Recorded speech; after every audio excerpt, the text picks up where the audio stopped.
Hey, welcome back to Adventures in Engineering. I've done a fair number of videos about this CNC machine, upgrading it, making it better, and you might think that's what my channel is about. It's not. I actually bought the CNC machine to make functional parts. That is the sole reason for having it. So what I've done to upgrade it is just so that it will be better at making parts, and preferably making them out of aluminum. So today what I'm going to do is go through making some functional parts. I have a classic car that has carburetors. I intend to upgrade it to electronic fuel injection. I could buy an off-the-shelf fuel delivery system, no problem. They're very expensive, however, and aren't necessarily exactly the way I want things to be.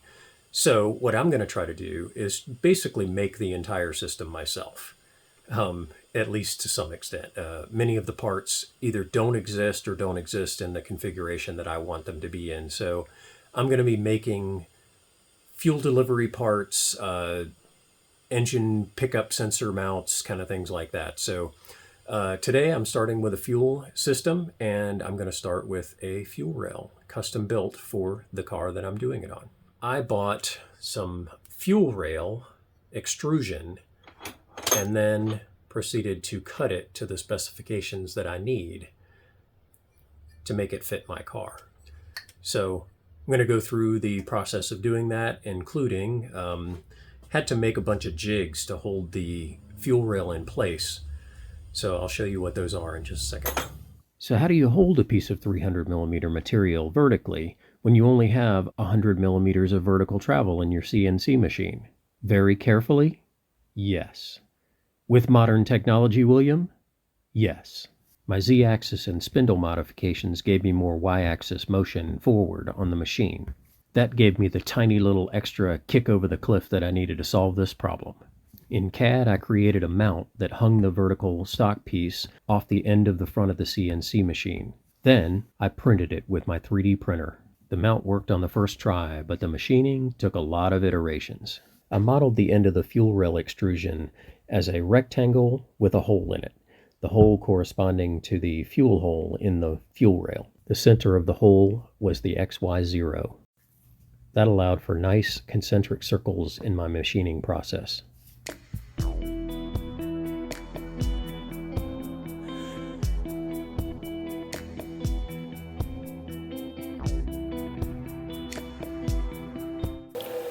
Experimenting with feeds and speeds on the thread milling, and I think I've found a good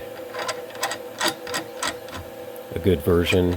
I've only cut it 6 millimeters deep, so this isn't going to go all the way in, but it goes in nicely and smoothly. So now I can cut the real thing.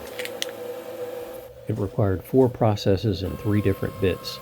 The first bit is an end mill, and that planes the end surface and cuts the O-ring hole.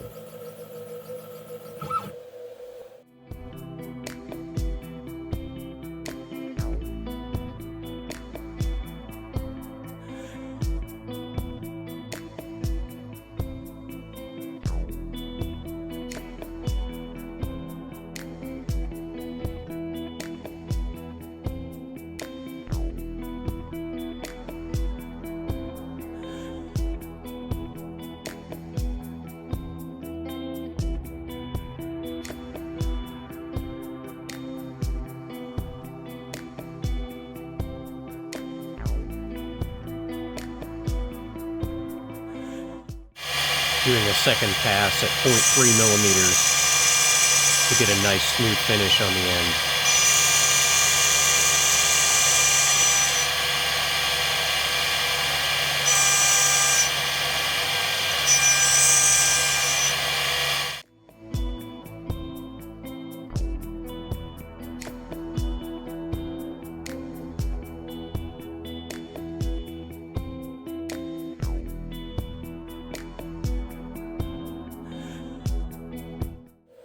It's thread milling time. The second step was a thread mill bit to cut the AN10 threads.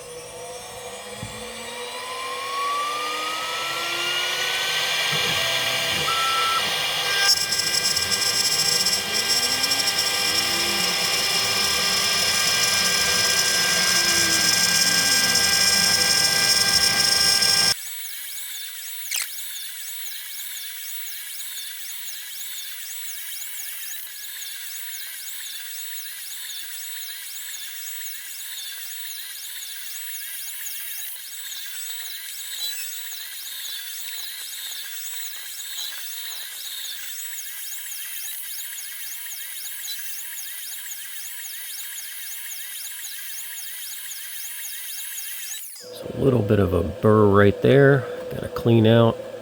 Otherwise, feels smooth. Blow that out. Now test it.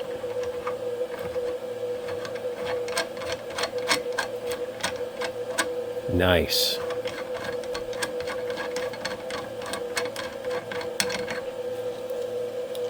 Next up, make a chamfer. All right, got my chamfer bit on. I'm gonna zero it.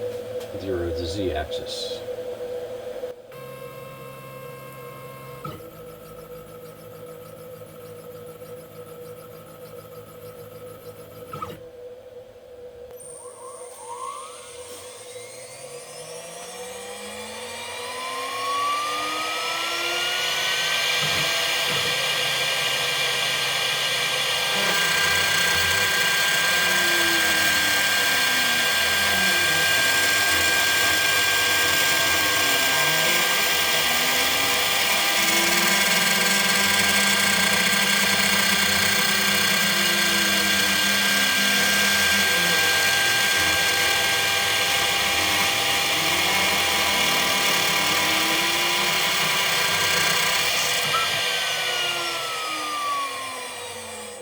Smooth to the touch, a little sharp on the outer edge. What I do with that is just use a little deburr tool and lightly scrape it along the edge like this.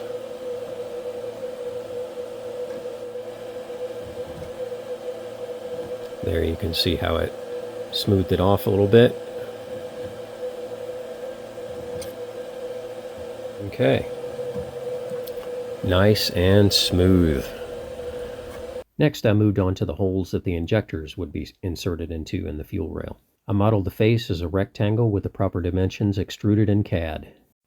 Before I could cut the sucker, I had to go and find a way to hold the material so that it was flat and straight and very secure. I've got a vise for that purpose. And let's face it, we've all got our vices, some of them better than others. I created a jig that would hold the fuel rail square in the vise. Then I printed it on the 3D printer. There were 3 steps to make each hole for the injectors. The first was to drill a hole down through the extrusion into the fuel chamber. The second is a 14mm hole that the injector would sit in. Its O-ring would mate with this face. These first 2 steps use the same end mill.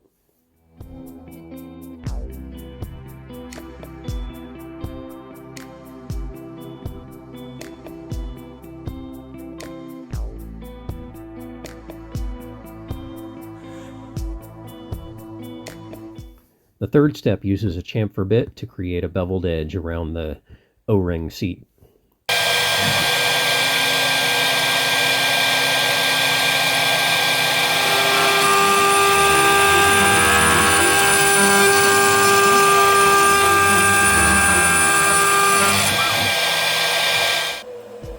Last thing we're going to do is mount holes from the side. These are going to be M6 by 1. They're going to go in 20mm over from the center of each of the injector holes. So here, here, and here. First we will use a regular mill bit, drill the hole, and then we're going to go to a thread mill bit and thread it in. And first we got to zero the XYZ.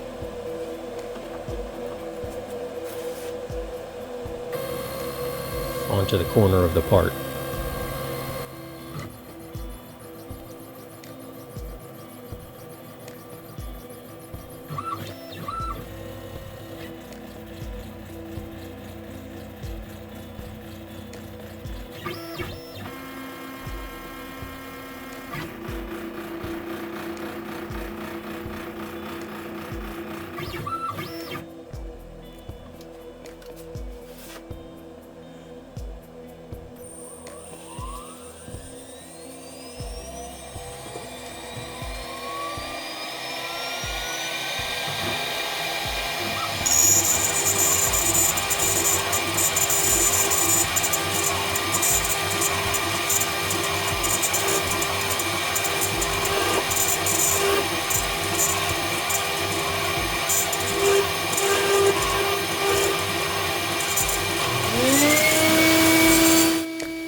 Little tip on making threads: when you drill the hole initially, make sure the hole is a little bit deeper than the threads are going to be, where your threads are going to start, because when it goes down in and it starts cutting the threads, there's material that falls down in there, and the next time it'll go in to do its next pass, it's going to run into that material unless you have made a space for it at the bottom.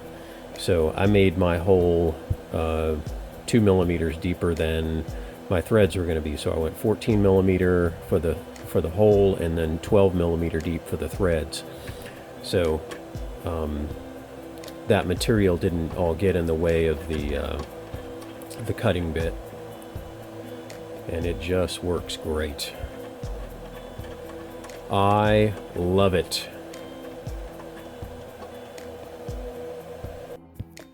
I had some extra fuel rail, and I went through a lot of iterations before I got to a good process. But in the end, it worked out pretty good. And shouldn't we all strive for pretty good when we're dealing with fuel that might spray out onto a hot engine? I think definitely. If you're interested in seeing where this fuel injection project goes, consider subscribing. If enough of you do, I might make enough money to buy myself a new, shiny end mill bit. More videos are coming. Until then, thanks for stopping by, and stay classy. But mostly, thanks for stopping by.